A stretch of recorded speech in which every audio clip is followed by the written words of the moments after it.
On 9th February 2024, the President delivered the SONA in Parliament, what we call State of the Nation Address. Now, this SONA derived into the budget that was just delivered on 23rd February here in Lilongwe. Now, to tackle this, the 5.98 trillion budget, I have with me Dr. Betha Bangala Chikadza, who is from Economics Association of Malawi, the acting president, and also an economist in Malawi, as well as one of the people that engages in monetary policy at the Malawi Reserve Bank.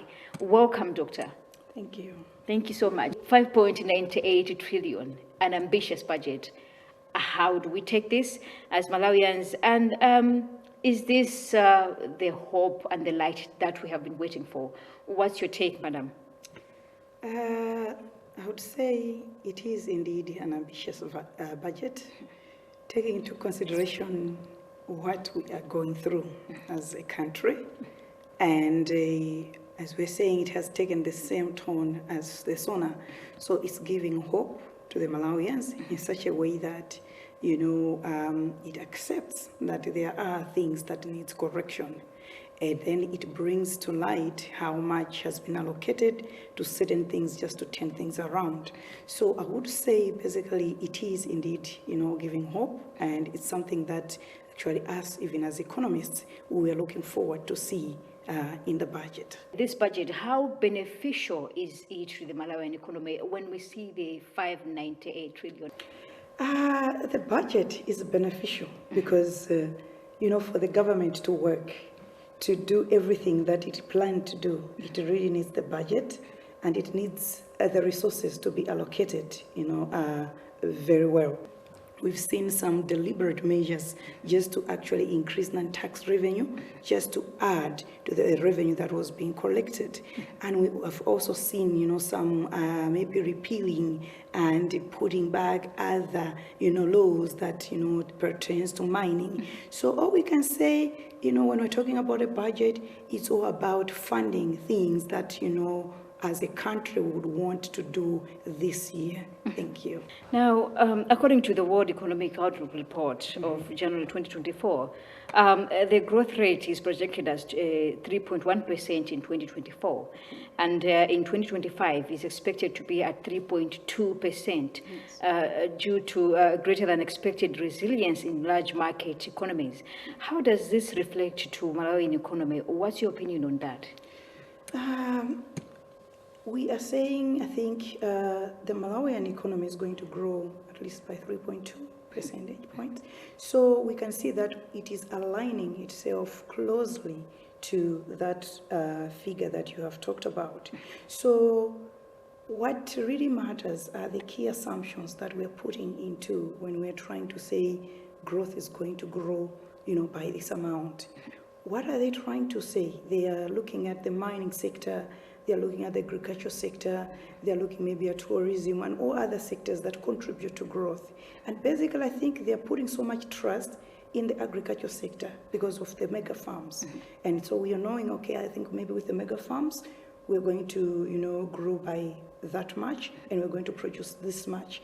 And also, we don't have to forget that, while we are making all these assumptions, knowing that maybe there will be productivity, there will be what, we have climate change as also, a threat to whatever projections that we have.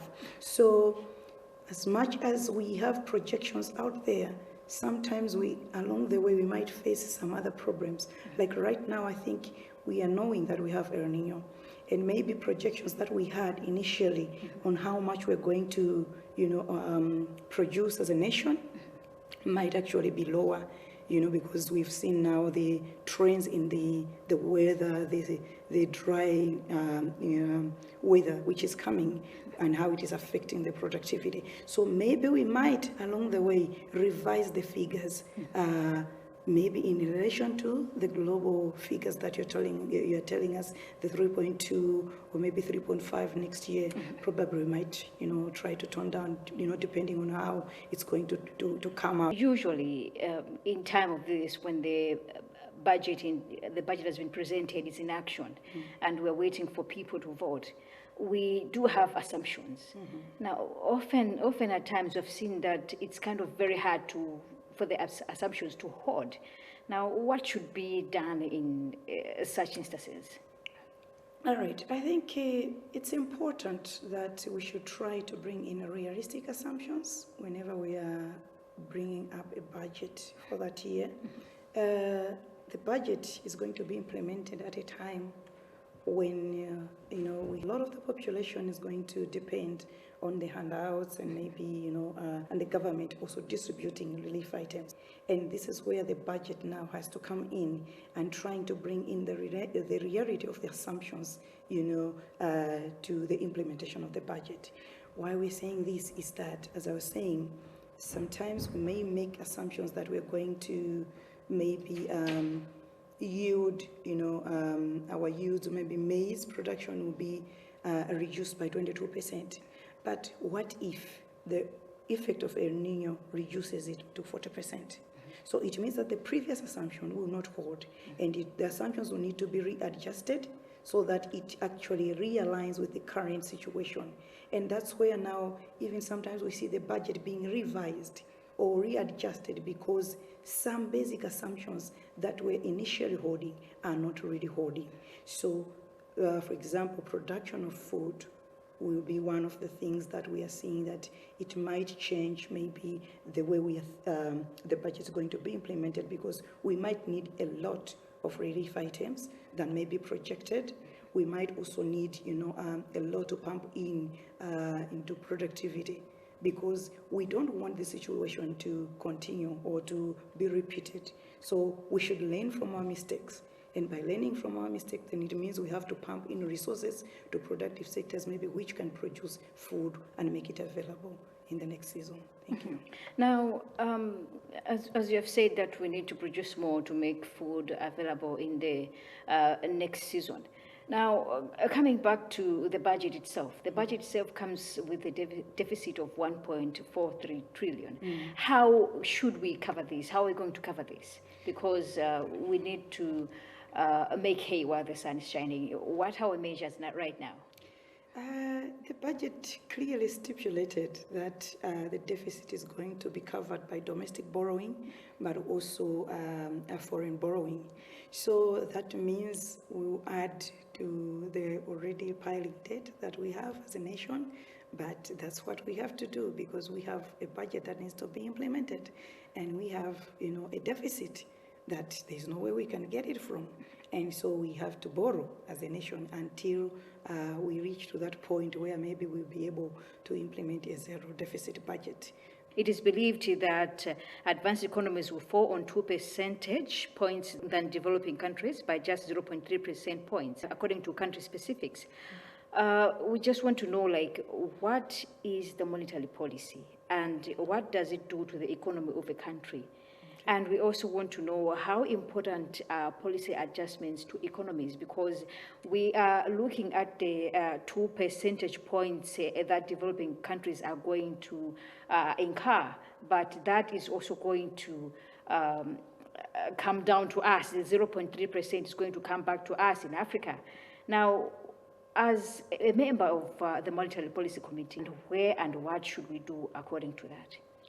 Okay, the first question is about what is monetary policy. Yes. So monetary policy is a tool that central banks use to either promote a growth or, bring down inflation or control inflation. I'm saying either or because some central banks have two goals in their maybe acts, their mandate. Some are there just to bring down the macroeconomic environment that will maybe make growth flourish, and that will mean toning down inflation. And some, they can be given two roles: enhance growth and also control inflation. So monetary policy comes in as a tool by the central bank or the reserve banks, because whenever they see that maybe inflation is getting high and high, or they are projecting that even though the current situation is like this, but in the next 2, 3, 4 months, the inflation will be as high as this. They would want to manage the situation by either raising a policy rate. Raising a policy rate, it means maybe adjusting. If the policy rate was, for example, 24%, they can adjust it to 26%, which we, say 200 basis points.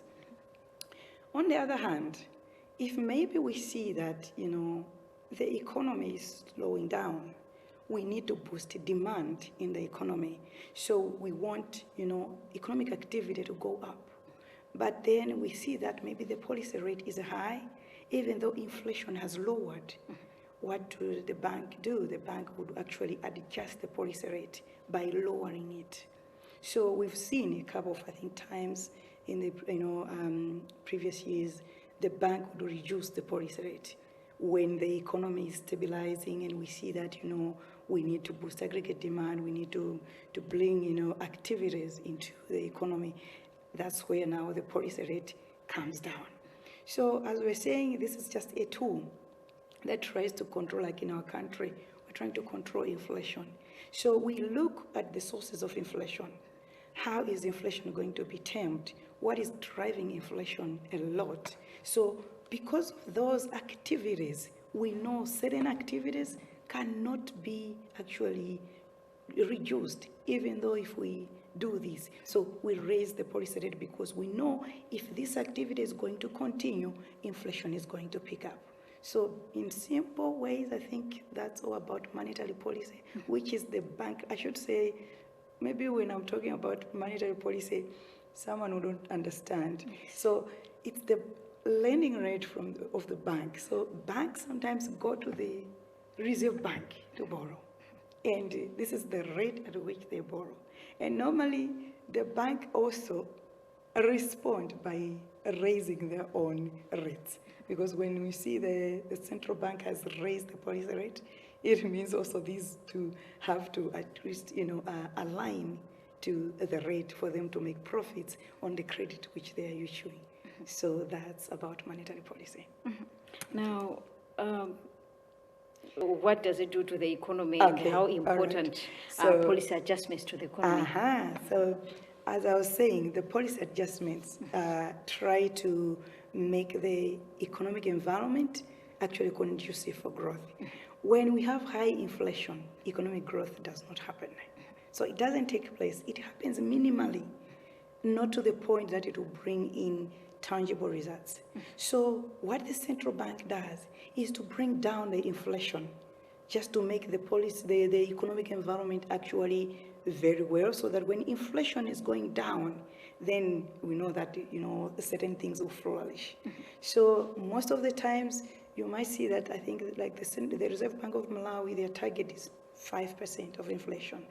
And why are they saying this is our target? Because they know this is the best inflation that the economy can grow. So anything that is above there, it means that it's not the desired level of inflation. And they have to make sure that it at least comes down to that level. So it's a desired level, even though we will not achieve it, in a year or 2 years, but they know what we want to achieve is this. So increasing policy rate, they were actually trying to make borrowing expensive. So because we know banks will also raise policy rate when the central bank raises policy rate. If you and me were going just to the bank to borrow money, just to go to China and bring in some goods, what they're trying to do is they are making borrowing expensive. So you and me will not just go and borrow. We have to think twice. Is it really worth it for me to go to the bank and get this loan? Because you know that the interest on that will be this much and it will pain you. It's only when maybe the rates have come down that borrowing becomes cheaper. So that's why people say, when the Reserve Bank has raised policy rate, then borrowing is actually expensive. Yes, they are trying to make borrowing expensive because they know that most of the times it's that demand that actually drives up inflation. So it's not about investment, investment borrowing that is actually driving the inflation in the country. It's this inflation that is, being driven by consumption borrowing. When you look into consumptive borrowing, how far should we stretch our hands into that, and how far should we try to detach ourselves from that as a country? As a country, it has always been a challenge because we've seen, as of now, we are talking of about 85% of GDP, our debt. So it means that we have borrowed a lot, and even our interest payment are a lot. If you looked at the budget, there is actually a large sum that is being paid to interest borrowing. Why should we try to detach ourselves? Because borrowing is not something good. Yes, we borrow and we consume. At that point in time, we are happy. But we borrow and leave a debt for other, children that are going to come. You are watching Unpacked on MBC with me, Waubi Mongulu. Today we are unpacking the budget, how much has been allocated to where. Now, with this budget, the 2024-2025, what's so special in it is that the tax bracket itself has been moved. We also have good news about the CDF. Now, to tackle this into the second half of this program, we are going to look in detail on who got what and how much is going to be allocated. Stay with us on Unpacked.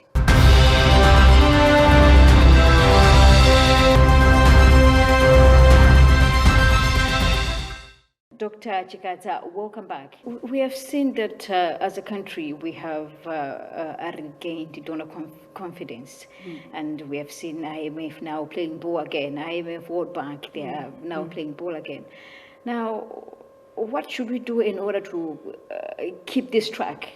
We should keep on this good path. What should be done as a country? I think as a country, IMF comes in with their own, we call them conditions. So the first is a stable macroeconomic conditions, because they want to ensure that the economy is, trying to be productive, and then we are, managing some other things, including public finance management. And there are a couple of conditions, I think, that comes with the IMF. Inflation, managing inflation, and the issues of, external sector in terms of foreign exchange reserves.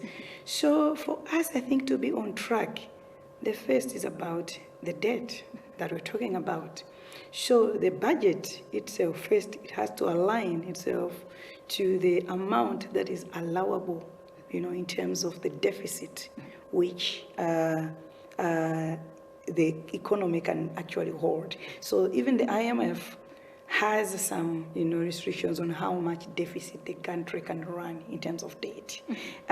So all we are saying is we need to put certain things on track. I think maybe that's why we noted that in the budget, they said if missed, we will now be rolled out to almost all MDAs. Why are they doing that? They're trying to contain, certain malpractices that maybe other MDAs were doing in terms of public finance management. So they want to be tracking all the expenditures, and I hear they're not sparing any sacred cows. So we are here to see, since the budget has just started, as the year goes, how IFMIS is going to be rolled to all other MDAs that are actually being funded in the budget, because that's one thing I think that the IMF would want to see, that there is a change. And also the issues of tax revenue. How much are we able to generate as a nation to fund our own things? And so the spending and the revenue should actually be making sense. That's why I was saying there is actually an allowable, deficit that even the IMF can smile about and say, okay, I think you're on track.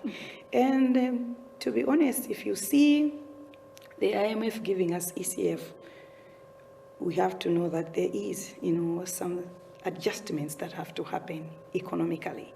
And they might be a little tough, but for us to bring back the economy certain things need to be done. For example, issues of maybe realignment. If you keep on, leaving the kwacha to be somewhere where it is artificially being held, there will be a time where it's going to fall anyway. Because for you to sustain that, the fixed exchange rate, you need reserves to continue, making this kwacha competitive at that rate. The moment you don't have the foreign reserves, you cannot continue to fix the kwacha. So IMF comes in and, tells us this is the truth, because even though we try to hold it there will be a time where it still has to get realigned, sooner or later. And oftentimes, because maybe we are forced to do it, it comes with a bitter pill to swallow. Because normally, a kwacha isn't supposed to be moving on itself. So it will appreciate, it will depreciate normally by a certain band, which has been given to fluctuate. But if we just put it there, then we have to be sure that one day it will do that. Thank you. Now, speaking of bans, speaking of tax bans, since Friday, the whole country has been going crazy. We are on a happy pill, I should say so, because of the 150,000 tax bracket that's 0% taxable. Now, how we have just seen the outcome out there. People are happy. As an economist, what's your take on this? How well is that going to translate into people's pockets economically, I should say so? All right. Increasing the tax-free bracket, because I've heard, I think those who were getting 100,000 initially, they were never taxed. So those who are getting 150, it means they are subjected to a certain amount of tax. But with this budget, then it means that those from 150, those getting 150,000, they are in that bracket where they are not subjected to any tax. So tax starts at 151. And so if you have been exempted from taxation, then I think people should smile about. And we've also seen some adjustments in taxes, so yeah, it's some happiness. Now, speaking of money, yeah. We have seen the CDF, it has increased from 100 to 200. Now, that amount of money, as we are aligning ourselves into the 2063 vision, and we are going into mega farms and opening manufacturing companies and factories, do you think that that 200 is doable to open factories of production in every constituency? Do you think that?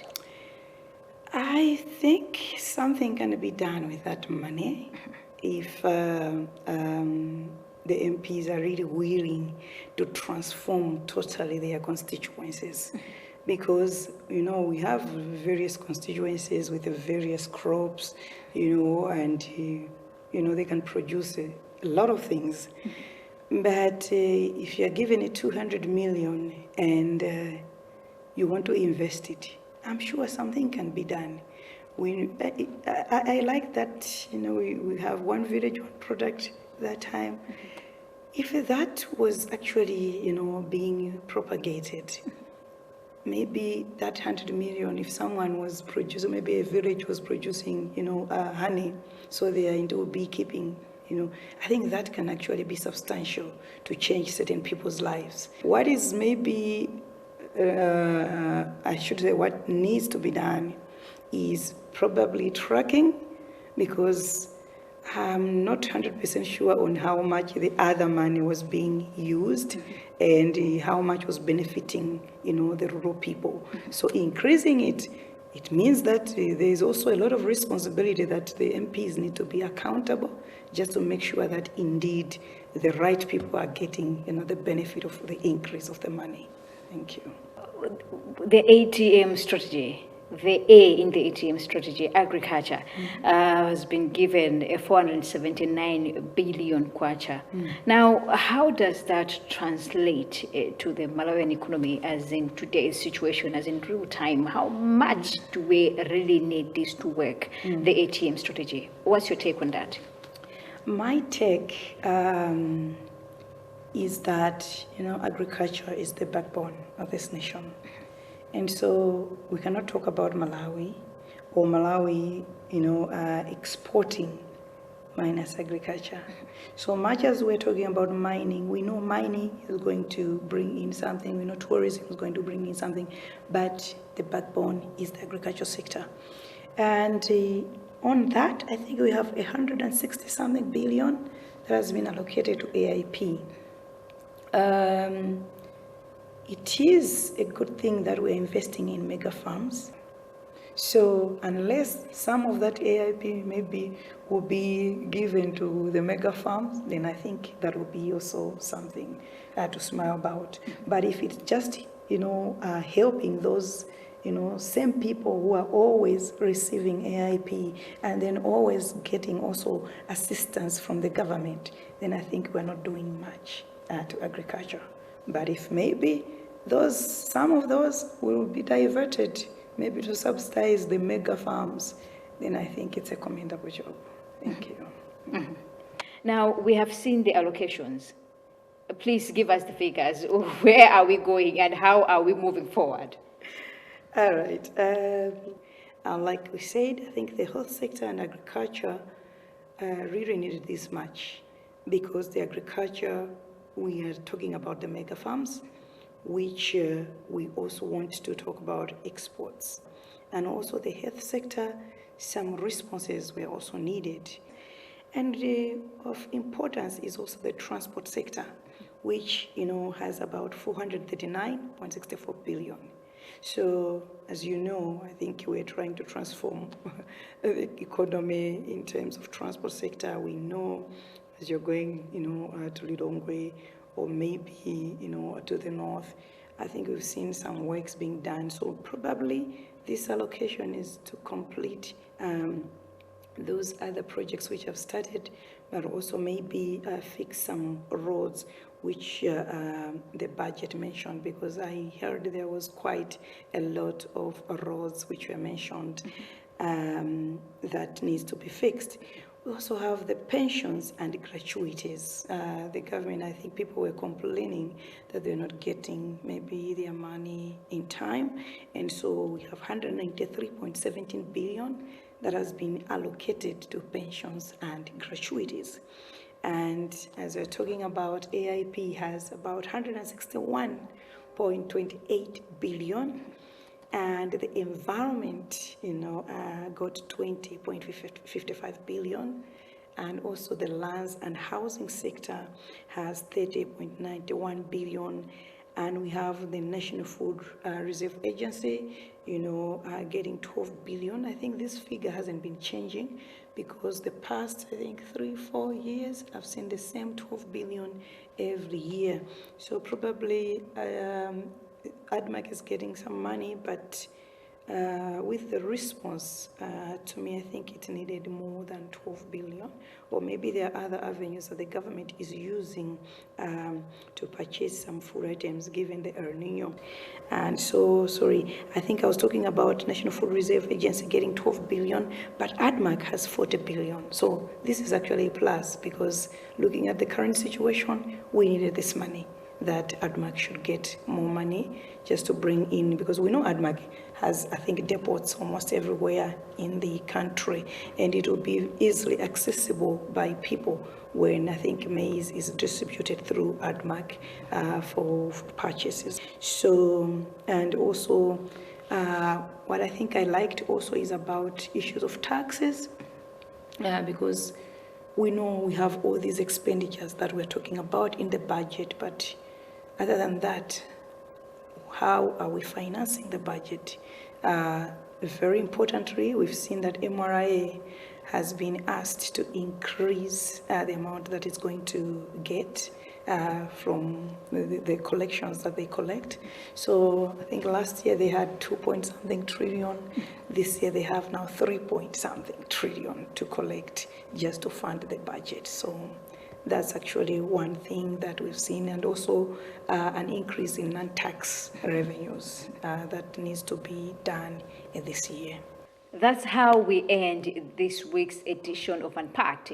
I was talking to Dr. Betha Bangara Chikadza, who is the acting president of ECAMA and also a member of the Monetary Policy Committee for the Reserve Bank. Now, today she was just highlighting on the allocations of the budget and how much has gone into what and how beneficial is that going to contribute to the economy of Malawi. My name is Waupi Mongulu. Until next week, I say keep watching NBC and goodbye.